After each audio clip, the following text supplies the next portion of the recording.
আপোনালোকে জানে জানো আজি বহুত এষ্ট্ৰলজাৰে তেওঁলোকৰ এটা প্ৰফেশ্যন হয় কিন্তু আৰ্টিফিচিয়েল ইন্টেলিজেন্স যে নামিছে এষ্ট্ৰলজাৰ কাম আৰ্টিফিচিয়েল ইন্টেলিজেন্সে কৰিব পাৰে ইয়েস হেল্ল' ইয়েস ইয়েস আপোনাৰ যদি ইংলিছ টিচাৰৰ মানে কাম এজন আৰ্টিফিচিয়েল ইন্টেলিজেন্সে কৰিব পাৰে আপুনি কি শিকিব পাৰে নিউমাৰলজি বাস্তুশাস্ত্ৰবিদ সবৰে কাম আৰ্টিফিচিয়েল ইন্টেলিজেন্সে কৰিব কাৰণে গৈ আছে হেল্ল' আপুনি যদি গান এটা ৰচিছে আপুনি কি দিয়ক আৰ্টিফিচিয়েল ইন্টেলিজেন্স সুৰ বনাই গান বনাই দিব আপুনি বিলিভ কৰক আহিব লগা দিনত আৰু আনাদাৰ যিটো আৰ্টিফিচিয়েল ইন্টেলিজেন্স ষ্টাৰ্ট হৈ গৈছে আপুনি বিলিভ কৰক মাৰ্কেটত যিটো আৰ্টিফিচিয়েল ইন্টেলিজেন্স আনিছে আপুনি সব প্ৰফেশ্যন জবলেছ কৰিব কাৰণে গৈ আছে ইয়েস একদম ধ্ৰুৱ সত্য কথা আৰু জানে নাজানে মই আৰু এটা কথা কৈ যাওঁ আজিলৈকে বহুত টেকনলজি আহিছে বহুত টেকনলজিয়ে মাই ডিয়াৰ ফ্ৰেণ্ডছ কামো চুব পৰা সবকে চুইছিলে কিন্তু মেডিকেল সায়েন্সক চুব পৰা নাই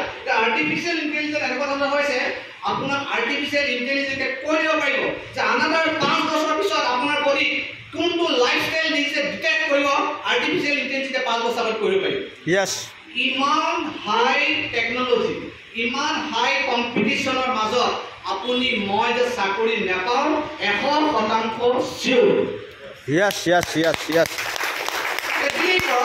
মই আমাৰ কথা আমাৰ নেক্সট প্ৰজন্মৰ ভৱিষ্যত কি হ'ব আমাৰ নেক্সট প্ৰজন্মৰ ভৱিষ্যত কি হ'ব নেক্সট প্ৰজন্মৰ ভৱিষ্যত কি হ'ব আপুনি মই এতিয়া বিবেচনা কৰা আছে মই এটা জানো এজন ফিলচফাৰে কৈছিলে ইন্টেলেকচুৱেল মানুহ সেইজনক পোৱা যায় যিজনে 10 বছৰ আগৰ পিছত পৃথিৱীখন কলৈ গৈ আছে তাক বুজি যে আজি চেঞ্জ হয় বা আজি কিবা এটা ডিসিশন লয় তেখেতক কয় ইন্টেলেকচুৱেল মানুহ ইয়েস ইয়েস ইয়েস ইয়েস আজি মই যোৰহাট টাউনত আছো যোৰহাট টাউনত যদি যিমান সকল ধনী মানুহ আছে মেবি তেওঁলোক অৰিজিনেলি যোৰহাট নহয় যোৰহাট ডিষ্ট্ৰিক্টৰে হয় তেওঁলোক মেবি আগৰ বহুত টাউনৰ মানুহ হয় আৰু যোৰহাট ডিষ্ট্ৰিক্টৰে বহুত মেনেজ হ'ব পাৰে বা বহুত ভিতৰৰ মানুহ হ'ব পাৰে হাঁহচৰা বামুণগাঁও বিভিন্ন ধৰণৰ কিতাপৰ বহুত ভিতৰৰ জেগা হ'ব পাৰে কিন্তু তেওঁলোক আজি যোৰহাটৰ প্ৰতিষ্ঠিত তেওঁলোক হাৰ্ট অফ দ্য চিটিত আছে কিয় গম পায় যেতিয়া যোৰহাট টাউন ফৰ্মেই হোৱা নাছিলে ইমান ডেভেলপ হোৱা নাছিলে সেইবিলাক মানুহে 10-15 বছৰ আগত ভাবি লৈছিলে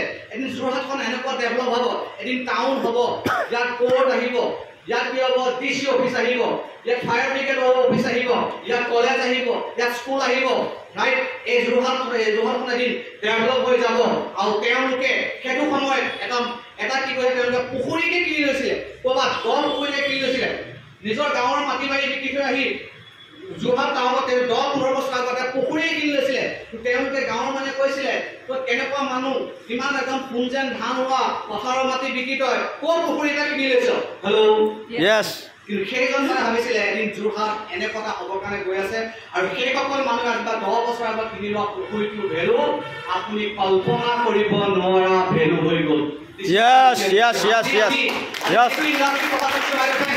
আপনি বিলিভ করলে মই ইমানটা সমস্যা জম আমাৰো নাই আপুনি বিজনেস কৰিব আপুনি বিজনেস কি বিজনেস কৰিব আপুনি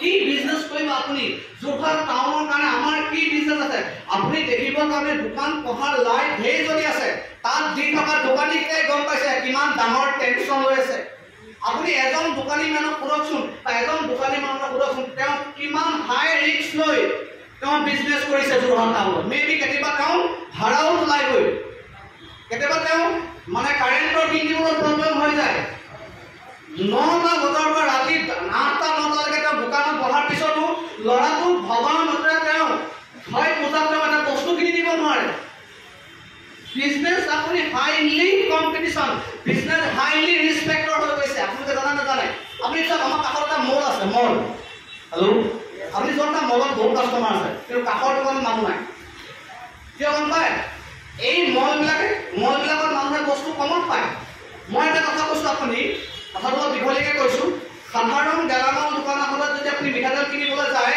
1 লিটাৰ মেবি 1 লিটাৰ ধৰক ইঞ্জিনত ধৰক 125 টকা লিটাৰ কিন্তু ইয়াত 100 কিমান 45 টকা পায় মানুহ ক'ত যাব মলত যাব বুজিবলৈ চেষ্টা কৰ আপুনি মই বুজাইছো আমি ইমান হাই কম্পিটিশনত ইমান ৰেসপেক্টত আপুনি ব্যৱসায় কৰিব নোৱাৰো ট্ৰেডিশনেল বিজনেস সঁচানে বিচাৰ ইয়েস ইয়েস ওপৰলৈ তাৰ পিছত হৈছে অনলাইন আপোনালোকে জানে আজিকালি সব বস্তু অনলাইনত আনে, মেডিচিন আনে অনলাইনত, কাপোৰ আনে অনলাইনত, এভৰিথিং অনলাইনত আনে মাই ডিয়াৰ ফ্ৰেণ্ডছ, এভৰিথিং অনলাইনত আনে। মই এনেকুৱা এটা এপছ আছে, আমাৰ মিছেছ এটা পাইছে কথা শুনো বাইকহঁতৰ লগত, বোলে আপুনি যদি ব্লাউজৰ চাইজটো দি দিয়ে বোলে, চাইজ দি দিলে বোলে একদম মাল আহি ডেলিভাৰী দি দিব বোলে অনলাইনত। সঁচা মিছা নাজানো, মাইকী মানুহ বুজিব না। মোৰ এটা লগৰ বিয়া পাতিলে আপুনি বিলিভ কৰক, তাৰ যৌতুক অনলাইনত আহিছে। মোৰ ল'ৰা ক্লাছ 1 কাইলৈ মোৰ ল'ৰাৰ কাৰণে ছোৱালী বিচাৰিব দৰকাৰ নাই, মোৰ ছোৱালী অনলাইনত আহিব।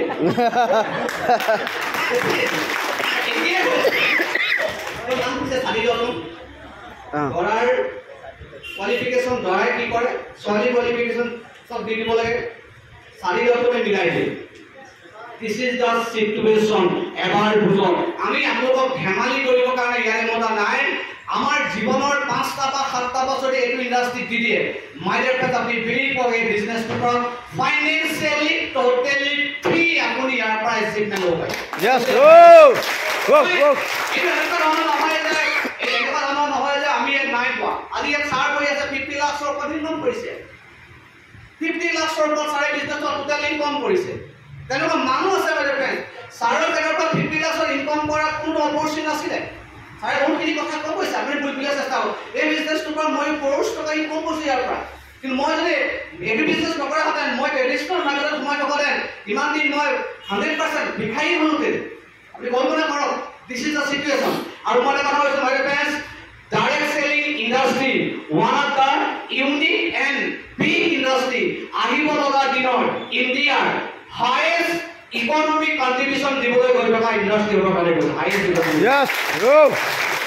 Economic contribution. মই আপোনালোকক মন ভাল, আপোনালোকে আহিলেও আহক, নাহিলেও নাই, আপোনালোকক। আৰু ইয়াত তেল মাৰি থকাৰ বিষয়ো নহয়, একদম চিধা কথা। বহুত মানুহে ভাবে আমি তেল মাৰিছোঁ, আমি তেল মাৰিছোঁ নে আপোনালোকক? আমি চিটুৱেশ্যন বুজক আপুনি ইয়াত কি কৰিব লাগে, একো কৰিব নালাগে, একো নহয়। মই বিজনেছলৈ আহিছিলোঁ কেলৈ, মোৰ মাৰ এটা হেল্থ প্ৰব্লেম আছিলে। মেক্সিমাম আমাৰ পুৰণা লিডাৰসকলে জানে, নতুন ব্যক্তিসকলে কৈ যাইছোঁ, মোৰ মাৰ ইউটেৰাছ প্ৰব্লেম আছিলে। মোৰ মাৰ ইউটেৰাছ প্ৰব্লেমটো ডাক্তৰ অপাৰেশ্যন কৰিবৰ কাৰণে কৈছিলে। অপাৰেশ্যন কৰিবৰ কাৰণে কৈছে, আমি মানে আমি ডাবুল মাইণ্ডত আছোঁ। অপাৰেশ্যন যদি কৰি দিওঁ 70% ইয়ৰ হেল্থ বেয়া হৈ যায়, হয় না? আপুনি জানে যিবিলাক মেজৰ ইউটেৰাছ অপাৰেশ্যন কৰিছে, আৰু যদি আমি ইউটেৰাছ অপাৰেশ্যনটো নকৰে it may be cancer. Double মাইণ্ডত আছোঁ। সেই সময়ত মই কোম্পানীৰ এই মই মাই লাইফষ্টাইলৰ লগত ইণ্ট্ৰডিউচ হ'লোঁ, আৰু মই ভাগ্যৱান, মই ডাইৰেক্ট চাইণ্টিষ্টক লগ পালোঁ। আৰু মোৰ মাৰ কাৰণে 3টা প্ৰডাক্ট খোৱাৰ পিছত 3 মান্থৰ পিছত মোৰ মাৰ ইউটেৰাছ প্ৰব্লেম কমপ্লিট ভাল হৈ গ'ল।